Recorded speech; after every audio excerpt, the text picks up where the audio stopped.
ಬೆಂಗಳೂರಿನಂತ ಸಿಟಿಯಲ್ಲಿ ಮಕ್ಕಳಿದ್ದಾರೆ ಅಂತಂದ್ರೆ ನಮ್ಮ ಉತ್ತರ ಕನ್ನಡದ ಘಟ್ಟದ ಮೇಲಿನ ಮತ್ತು ಘಟ್ಟದ ಕೆಳಗಿನ ಬದುಕು ಏನಾಗಿದೆ ಇವತ್ತು ಅಂದ್ರೆ ವೃದ್ಧಾಶ್ರಮವಾಗಿದೆ.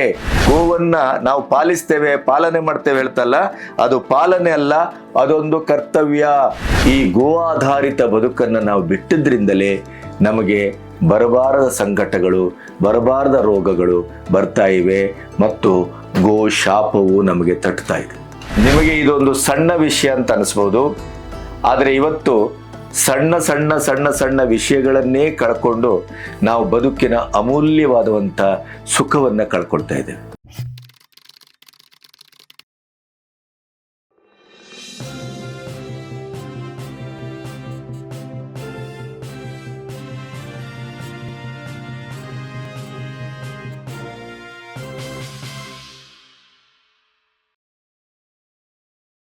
ನಮಸ್ತೆ, ಬಿ ಗಣಪತಿ ಚಾನಲ್ಗೆ ಸ್ವಾಗತ.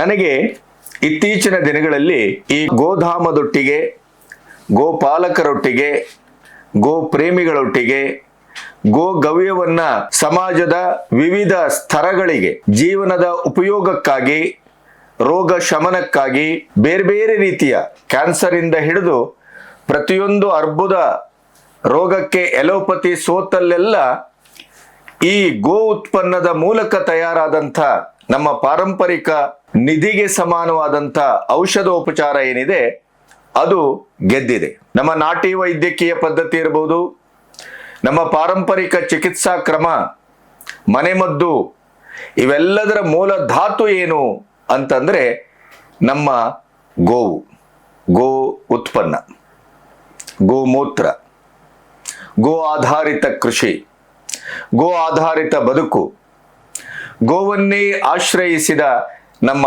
ಭಾವ, ಬಿಂದು ಮತ್ತು ನಮ್ಮ ಇಡೀಯದಾದಂಥ ಪರಿಕ್ರಮ. ಹಾಗಾಗಿನೇ ಗೋವನ್ನ ಬಿಟ್ಟು ಭಾರತೀಯ ಬದುಕನ್ನ ನೀವು ಕಲ್ಪಿಸ್ಲಿಕ್ಕೂ ಸಾಧ್ಯ ಇಲ್ಲ, ನಿರೀಕ್ಷಿಸ್ಲಿಕ್ಕೂ ಸಾಧ್ಯ ಇಲ್ಲ. ನಾವು ಇವತ್ತು ಮತ್ತೆ ಮತ್ತೆ ಕರೋನಾ ಬಂದಾಗಲೂ ಇರಬಹುದು, ಇತ್ತೀಚಿನ ಇರಾನ್, ಅಮೆರಿಕ, ಇಸ್ರೇಲಿನ ವಾರಿನ ಸಂದರ್ಭದಲ್ಲಿರಬಹುದು, ಮತ್ತೆ ಮತ್ತೆ ನಾವು ಮರಳಿ ಮಣ್ಣಿಗೆ ಅಥವಾ ಮರಳಿ ಬದುಕಿಗೆ, ನಮ್ಮ ಭಾರತೀಯ ಪರಂಪರಾಗತವಾದಂಥ ಬದುಕಿಗೆ ಮತ್ತೆ ನಾವು ಮುಖ ಮಾಡುವ ದಿನಗಳನ್ನ ಅಲ್ಲಲ್ಲಿ ನಾವು ಕಾಣ್ತಾ ಇದ್ದೇವೆ. ಪ್ರಾಯಶಃ ಅದೇ ಕಾಲಾಯ ತಸ್ಮೈ ನಮಃ ಅಂತಿರಬೇಕು. ಗ್ಯಾಸಿನ ಹಂಡೆ ಮನೆಗೆ ಬರದೇ ಇದ್ದಾಗ ಮತ್ತೆ ನಮಗೆ ಒಲೆಯ ನೆನಪಾಗುತ್ತೆ, ಕಟ್ಟಿಗೆಯ ನೆನಪಾಗ್ತದೆ, ಸಾಂಪ್ರದಾಯಿಕವಾದಂಥ ಜೀವನ ಶೈಲಿ ಮತ್ತೆ ಸ್ಮೃತಿಗೆ ಬರ್ತದೆ. ನೀವು ಇದೆಲ್ಲವನ್ನ ಯೋಚನೆ ಮಾಡಿದಾಗ ಕೊನೆಗೂ ಇದರ ಕೇಂದ್ರ ಬಿಂದು, ಭಾವಬಿಂದು, ಬದುಕಿನ ನಾಭಿ ಯಾವುದಪ್ಪ ಅಂತಂದ್ರೆ ಅದು ಗೋವು, ಆಕಳು, ದನಗಳು, ಗೋಮಾತೆ. ಮನೆಗೊಂದು ಗೋವು ಎಲ್ಲಿಯವರೆಗೆ ಇರುವುದಿಲ್ಲವೋ ಅಲ್ಲಿಯವರೆಗೆ ನಮ್ಮ ಬದುಕು ಅತಂತ್ರವಾಗೇ ಇರುತ್ತೆ ಅಂತ, ಸುರಕ್ಷಿತವಾಗಿರೋದಿಲ್ಲ, ಅಥವಾ ಅದು ಸಮೃದ್ಧತೆಯಿಂದಲೂ ಕೂಡಿರೋದಿಲ್ಲ. ಯಾಕೆಂತಂದ್ರೆ ನಮ್ಮ ಬದುಕಿನ ದಿನನಿತ್ಯದ ಚಹರೆಗಳು, ಬದುಕಿನ ದಿನನಿತ್ಯದ ಇಡೀಯದಾದಂಥ ಒಂದು ಪರಿಕ್ರಮ ನಿಂತಿರುವುದೇ ಗೋ ಆಧಾರಿತ ರೈತಾಪಿ ಮತ್ತು ನಮ್ಮ ಬದುಕಿನ ಲಕ್ಷಣಗಳ ಮೇಲೆ. ಹೀಗಾಗಿ ನನ್ನ ವಿವೇಕ್ ಬ್ರಹ್ಮೂರು ಅಂತ ಒಬ್ಬ ಹುಡುಗ, ನಿಮಗೆ ಗೊತ್ತಿದೆ, ಗೋಮೂತ್ರದಿಂದ ಹಿಂದೆ ಫಿನಾಯಿಲ್ ಅನ್ನ ತಯಾರು ಮಾಡಿದಂತ ವಿಡಿಯೋವನ್ನ ಮಾಡಿದ್ದೆವು. ಹೊನ್ನಾವರ ತಾಲೂಕಿನ ಚಂದಾವರ ಗ್ರಾಮದ ಹೊಸಾಡಿನಲ್ಲಿ ಗೋ ಬ್ಯಾಂಕ್ ಇದೆ. ಅದು ನಮ್ಮ ರಾಮಚಂದ್ರಾಪುರದ ಮಠದ ಸ್ವಾಮಿಗಳ ನೇತೃತ್ವದಲ್ಲಿ, ಅವರ ಆಶೀರ್ವಾದದಲ್ಲಿ, ಕೊಡುಗೈ ದಾನಿಗಳ ಮತ್ತು ಗೋ ಪ್ರೇಮಿಗಳ ಪ್ರೀತಿಯ ಒಡಲಿನಲ್ಲಿ ಇದೇ ವಿವೇಕ್ ಬ್ರಹ್ಮೂರು ಅನ್ನುವಂಥ ಹುಡುಗನ ಗೋವಿನ ಮೇಲಿನ ಪ್ರೀತಿ, ಆದರ, ಗೌರವ ಅಹರ್ನಿಶಿ 24 ಗಂಟೆಯೂ ಅವನ ಅಪ್ಪ ಅಮ್ಮನ ಬಗ್ಗೆ ಯೋಚನೆ ಮಾಡ್ತಾನೋ ಇಲ್ವೋ ಗೊತ್ತಿಲ್ಲ, ಆದರೆ ಗೋವಿನ ಬಗ್ಗೆ ಯೋಚನೆ ಮಾಡ್ತಾನೆ.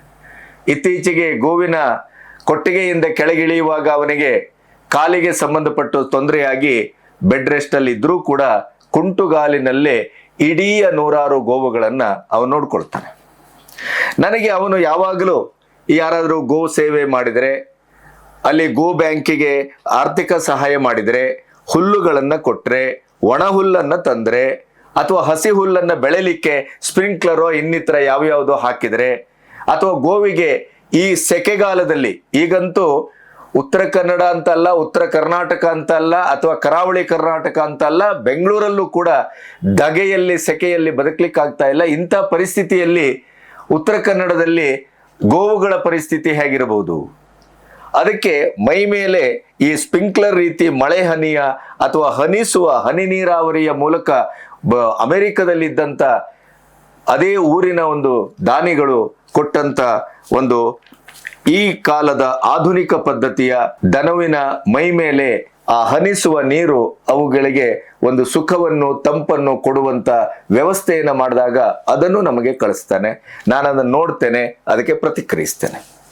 ಹಾಗೇನೆ ಒಂದು 4-6 ದಿನದ ಹಿಂದೆ ಒಂದು ಹೆಣ್ಣು ಮಗಳು, 2 ಮಕ್ಕಳ ತಾಯಿ, ಇವರ ಪತಿ KG ಭಟ್ ಕೂಜಳ್ಳಿ ಅಂತ 9 ವರ್ಷ ಸೈನ್ಯದಲ್ಲಿ ಕೆಲಸ ಮಾಡಿ ಈಗ ವಾಪಸ್ ಬಂದು ನಿವೃತ್ತಿ ಜೀವನದವನ್ನ ಉದ್ಯಮಿಯಾಗಿ ಕಳೀತಾ ಇದ್ದಾರೆ. ಅದು ಈ ನಮ್ಮ ಕೂಜಳ್ಳಿ ಅಂತಂದ್ರೆ ಕುಮಟಾ, ಹೊನ್ನಾವರ, ಚಂದಾವರದ ಮಧ್ಯೆ ಬರುವಂತ ಒಂದು ಊರು. ಉತ್ತರ ಕರ್ನಾಟಕದ ಬದುಕಿನ ಅನುಭವ ಮತ್ತು ಅನುಭೂತಿ ಇದ್ದವರಿಗೆ ಕೂಜಳ್ಳಿ ಯಾಕೆ ನೆನಪಾಗತ್ತೆ ಅಂತಂದ್ರೆ, ಈ ಹಿಂದೆ ಗಾಣದಿಂದ ಬೆಲ್ಲ ಮಾಡುವ ಹೊತ್ತಿನಲ್ಲಿ ಕೂಜಳ್ಳಿ ಮಡಕೆ ಅಂತಲೇನೆ ಬಹಳ ಫೇಮಸ್ಸು.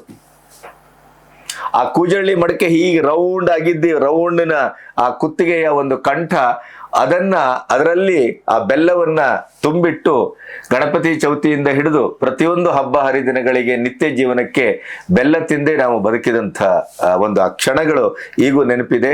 ಕೂಜಳ್ಳಿ ಹಾಗಾಗಿ ನನಗಂತೂ ನನ್ನ ಜೀವನದಲ್ಲಿ ಮರೆಯಲಿಕ್ಕೆ ಸಾಧ್ಯವಿಲ್ಲದೆ ಇದ್ದಂಥ ಊರದು. ಈ ಮಮತಾ ಕೃಷ್ಣ ಭಟ್ ಅನ್ನುವಂಥ ಹೆಣ್ಮಗಳು 30 ವರ್ಷಗಳಿಂದ ಗೋ ಸೇವೆಯನ್ನ ಮಾಡ್ತಾ ಇದ್ದಾರೆ. ಪತಿ ಭಾರತದ ಗಡಿಯಲ್ಲಿ ದೇಶ ಸೇವೆಯನ್ನ ಮಾಡಿದ್ರೆ, ಈ ಮಮತಾ ಭಟ್ ಕೂಜಳ್ಳಿ ತನ್ನ 2 ಪುಟ್ಟ ಮಕ್ಕಳನ್ನ ಎದೆಗವಚಿಕೊಂಡು 30 ವರ್ಷಗಳಿಂದ ಗೋ ಸೇವೆಯನ್ನ ಮಾಡ್ತಾ ಇದ್ದಾರೆ. ಇವತ್ತಿಬ್ರು ಮಕ್ಕಳು ಬೆಂಗಳೂರಿನಲ್ಲಿ ಸೆಟ್ಲ್ ಆಗಿದ್ದಾರೆ. ಅವರು ಗೋವಿನ ಮೇಲಿನ ಪ್ರೀತಿ, ತಾಯಿಗೆ ಕೊಡುವ ಸಹಕಾರ, ಪತಿಯ ಒತ್ತಾಸೆ ಇವೆಲ್ಲದರಿಂದ ಇವತ್ತಿಗೂ 7ಕ್ಕೂ ಹೆಚ್ಚು ಗೋವುಗಳನ್ನ ಮನೆಯಲ್ಲಿ ಇಟ್ಕೊಂಡು ಅದ್ಭುತವಾಗಿ ಸಾಕ್ತಾ ಆ ಗೋ ಪ್ರೇಮದ ಬಗ್ಗೆನೇ ಅವರು ಬದುಕಿನ ಇಡೀ ಒಂದು ಗಾನವನ್ನ ಜೀವನವನ್ನ ಕಳೆದಂತ ಹೆಣ್ಮಗಳು. ನನಗೆ ಅದು ಹಳ್ಳಿಯ ಬದುಕು ಅಂತಲ್ಲ, ಒಟ್ಟು ಬದುಕಿಗೆನೆ ಇವತ್ತೇ ಭಾರತೀಯ ಗೃಹಿಣಿ ಹೇಗಿರಬೇಕು ಅನ್ನೋದಕ್ಕೆ ಪ್ರಾಯಶಃ ಮಮತಾ ಕೃಷ್ಣ ಭಟ್ ಒಂದು ಒಳ್ಳೆಯ ಉದಾಹರಣೆ ಅಂತ ಅನಿಸ್ತದೆ. ಅವರು ಗೋ ಬ್ಯಾಂಕಿಗೆ 2 ವರ್ಷದ ಹಿಂದೆ ಬಂದಿದ್ರಂತೆ. ಆ ಗೋ ಬ್ಯಾಂಕಿಗೆ ಬರುವ, ಇಲ್ಲಿ ಹೊಸಾಡು ಗೋ ಬ್ಯಾಂಕಿಗೆ ಈ ವಿವೇಕ್ ಬ್ರಹ್ಮೂರು ಮತ್ತು ಅವರ ತಂಡ, ಅಲ್ಲೊಂದು ನಿರ್ದಿಷ್ಟವಾದಂತ ಒಂದು ಗೋಪಾಲಕರ, ಗೋ ಸೇವಕರ, ಗೋ ಪ್ರೇಮಿಗಳ ಒಂದು ತಂಡವೇ ಇದೆ. ಅದರ ಬಗ್ಗೆ ವಿಶೇಷವಾದ ವಿಡಿಯೋವನ್ನು ನಾನು ಮಾಡಿದ್ದೇನೆ. ಹಾಗಾಗಿ ಅಲ್ಲಿಯ ವಿವರಗಳನ್ನು ಕೊಡೋದು ನನ್ನ ಉದ್ದೇಶ ಅಲ್ಲ. ಒಂದು ಹೆಣ್ಣು ಮಗಳು ಇವತ್ತಿನ ಆಧುನಿಕ ಜಗತ್ತಿನಲ್ಲಿ ಬೆಂಗಳೂರಿನಂತ ಸಿಟಿಯಲ್ಲಿ ಮಕ್ಕಳಿದ್ದಾರೆ ಅಂತಂದ್ರೆ, ನಮ್ಮ ಉತ್ತರ ಕನ್ನಡದ ಘಟ್ಟದ ಮೇಲಿನ ಮತ್ತು ಘಟ್ಟದ ಕೆಳಗಿನ ಬದುಕು ಏನಾಗಿದೆ ಇವತ್ತು ಅಂದ್ರೆ ವೃದ್ಧಾಶ್ರಮವಾಗಿದೆ.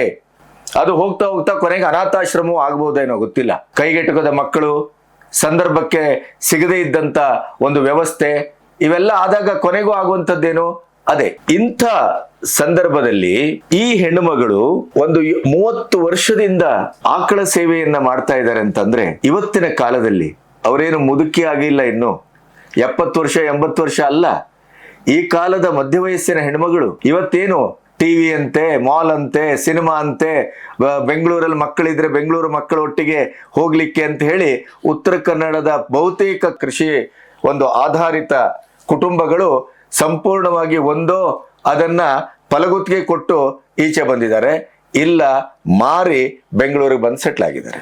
ಹಾಗಾಗಿ ಉತ್ತರ ಕನ್ನಡದ ಕರಾವಳಿ ಬದುಕು ಅಥವಾ ಘಟ್ಟದ ಮೇಲಿನ ಮಲೆನಾಡಿನ ಬದುಕಿನಲ್ಲಿ ಇವತ್ತು ಅಳಿದುಳಿದ ವೃದ್ಧರು ಅಲ್ಲಿ ಕಾಣ್ತಾರೆ ಹೊರತು ನಿಮಗೆ ಬದುಕಿನ ಒಂದು ಶ್ರೀಮಂತಿಕೆಯೋ ಸೊಗಸೋ ಅಥವಾ ಆ ಬದುಕಿನ ಸೌಂದರ್ಯವೋ ಇವತ್ತು ಖಂಡಿತವಾಗಿ ಕಾಣುವುದಿಲ್ಲ. ಇಲ್ಲೊಂದು ಫೋಟೋ ಹಾಕ್ತೇನೆ, ಅವರ ಗಂಡ ಹೆಂಡತಿ ನಿಂತಿದ್ದಾರೆ.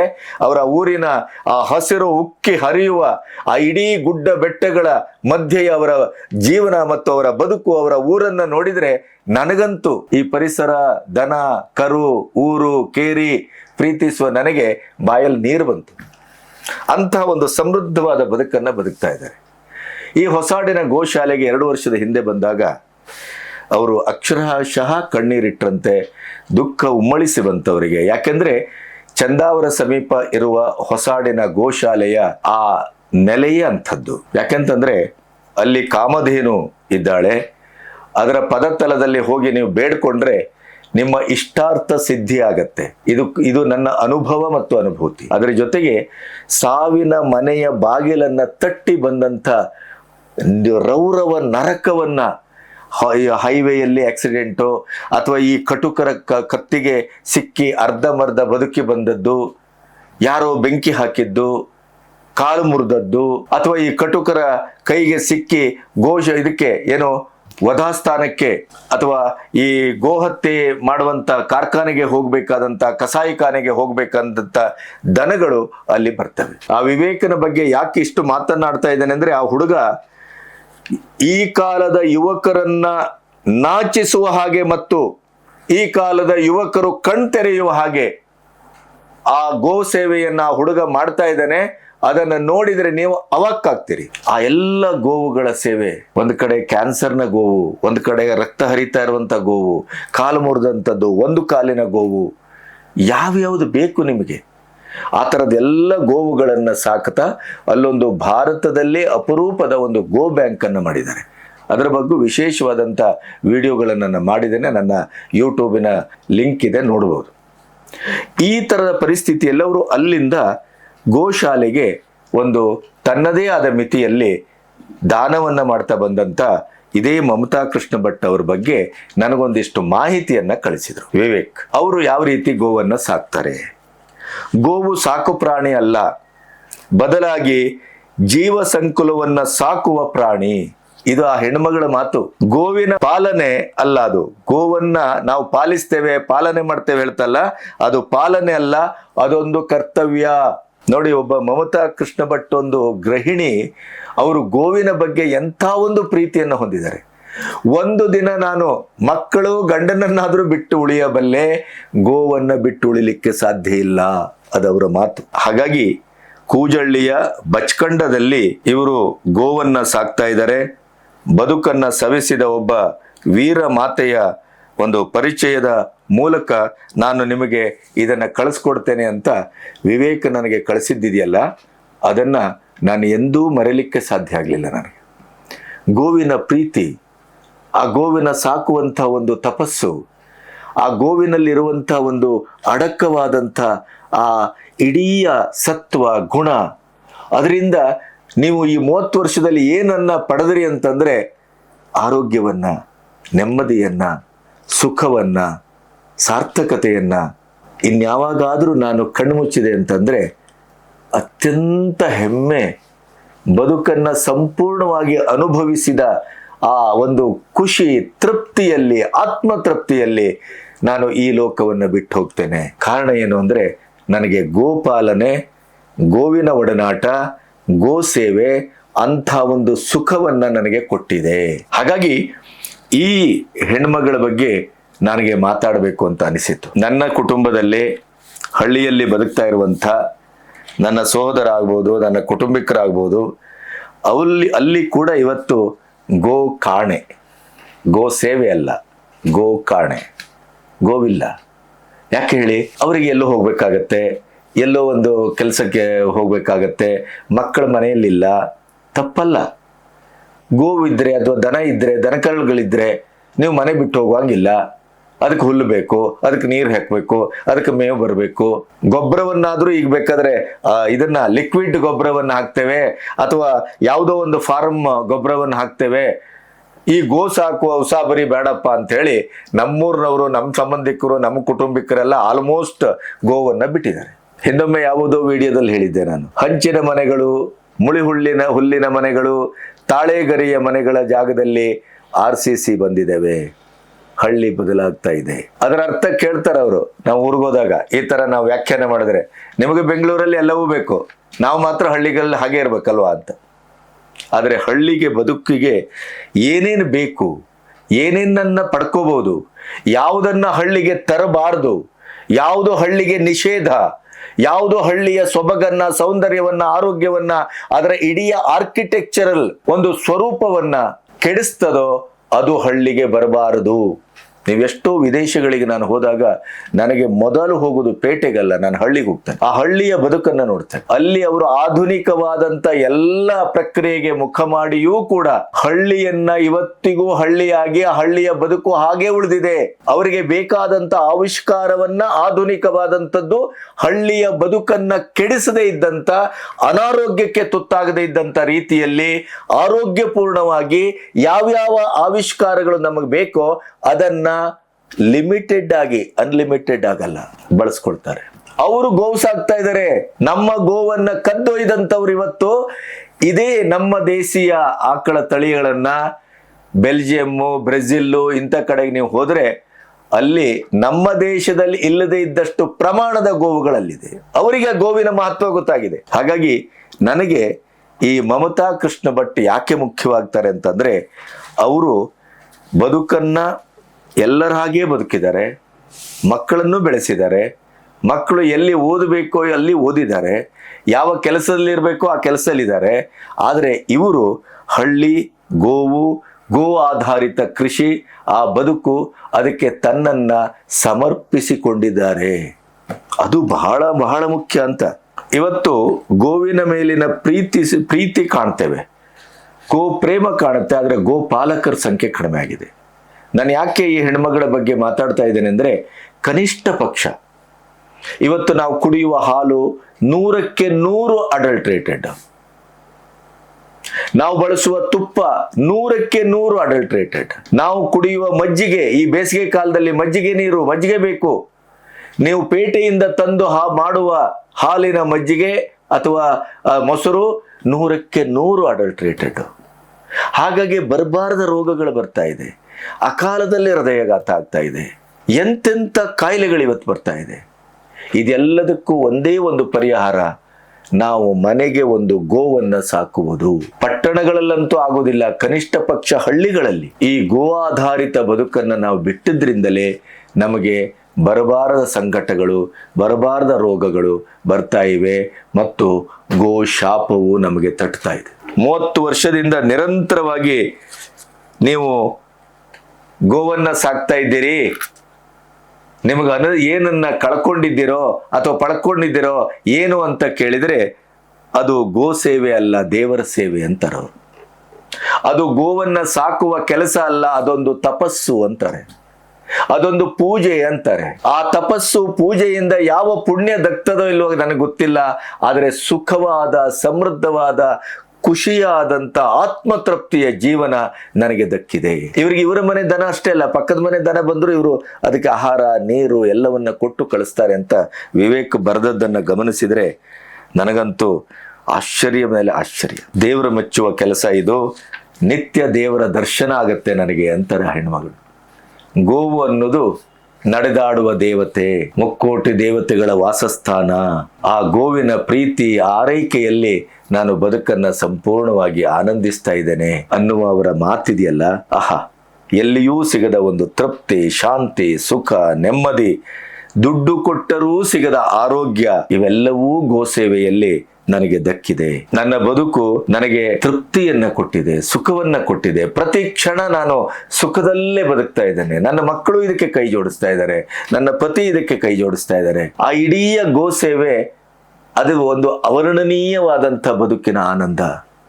ಇವತ್ತು ಆನಂದಕ್ಕಾಗಿ, ಸುಖಕ್ಕಾಗಿ, ನೆಮ್ಮದಿಗಾಗಿ, ಟೆನ್ಷನ್ ರಿಲೀಸ್ಗಾಗಿ, ಒತ್ತಡದವನ್ನ ರಹಿತವಾಗಿ ಬದುಕೋದಕ್ಕಾಗಿ ಎಷ್ಟು ಖರ್ಚು ಮಾಡ್ತೇವೆ, ಎಲ್ಲೆಲ್ಲಿಗೆ ಹೋಗ್ತೇವೆ, ಏನೇನು ಮಾಡ್ತೇವೆ ಹೇಳಿ.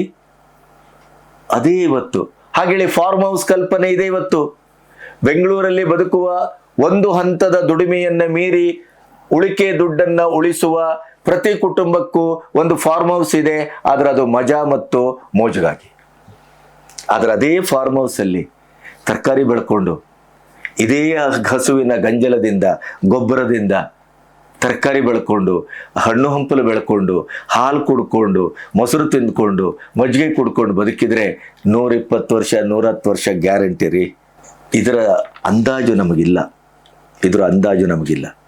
ಹಾಗಾಗಿ ನಾನು ಈ ಹೆಣ್ಮಗಳ ಬಗ್ಗೆ ಇಷ್ಟೊತ್ತು ಮಾತಾಡಿದ್ರ ಅರ್ಥವೇ ಏನು ಅಂತಂದ್ರೆ, ಗೋ ಆಧಾರಿತ ಬದುಕು ನಮ್ಮ ಭವಿಷ್ಯದ ಬದುಕು. ನೆನಪಿಡಿ, ನಮ್ಮ ಮುಂದಿನ ತಲೆಮಾರು ಒಂದು ಆರೋಗ್ಯಪೂರ್ಣವಾದಂತ ಸಮೃದ್ಧವಾದಂತ ಬದುಕನ್ನ ಬದುಕಬೇಕು ಅಂತಾದ್ರೆ ನಾವು ಬೇರೆ ಏನು ಮಾಡ್ತೇವೋ ಬೀಳ್ತೇವೋ ನನಗೆ ಗೊತ್ತಿಲ್ಲ, ಆದರೆ ಮನೆಗೊಂದು ಗೋವನ್ನ ಸಾಕಬೇಕಾದಂತ ಅನಿವಾರ್ಯತೆಯನ್ನ ನಾವು ಖಂಡಿತವಾಗಿಯೂ ಹೊಂದಬೇಕು. ಆ ಬದುಕಿನತ್ತಲೇ ನಮ್ಮ ಆಧುನಿಕ ಬದುಕಿನ ಒಟ್ಟು ವೈಫಲ್ಯ ಇವತ್ತು ನಮ್ಮನ್ನ ತೆಗೆದುಕೊಂಡು ಹೋಗಿ ನಿಲ್ಲಿಸ್ತಾ ಇದೆ.